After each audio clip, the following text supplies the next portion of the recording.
సంవత్సరం మొత్తం ఆదాయం గల పంట ఏదైనా ఉందంటే అది తాటి చెట్టేనండి. ఓకే. ఇది భవిష్యత్తు పంట కూడా చెప్పొచ్చు తాటి. ఎందుకంటే ఇప్పుడున్న ఈ వాతావరణ మార్పుల్లో నిలదొక్కునే పంట ఏదైనా ఉందంటే తాటి చెట్టు.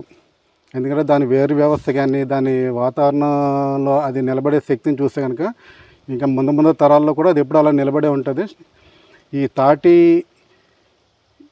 చెట్టు అనేది ఒక రైతుకి, ఒక పేద కుటుంబానికి ఏ రకంగా సహాయం చేస్తుందంటే, మగ చెట్లు ఉంటాయి. ఒక ఎకరంలో మనం తాడి చెట్లు వేసుకుంటే మగ చెట్లు అనేది ఒక 50% ఉంటాయి.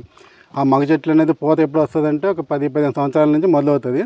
ఆ పూత వచ్చినప్పుడు అది నవంబర్లో స్టార్ట్ అవుతుంది. నవంబర్ నుంచి మార్చి వరకు ఉంటుంది. ఆ టైంలో గీత గీసుకుంటే కనుక ఆ 3 నెలల్లో ఆయనకి ఆదాయం వస్తుంది. మగ చెట్లు అంటే ఒక 150 లీటర్ల దాకా ఆదాయం వస్తుంది. లీటర్ ఒక కళ్ళు అనేది ఎక్కువ వాడతారు. నీరా తీసుకుంటే కనుక చాలా ఎక్కువ వస్తుంది. నీరా అంటే 100 రూపాయలకి 1 లీటర్ ఇచ్చినా కానీ తీసుకునే వాళ్ళు చాలామంది ఉన్నారు. తియ్యగా ఉంటుంది.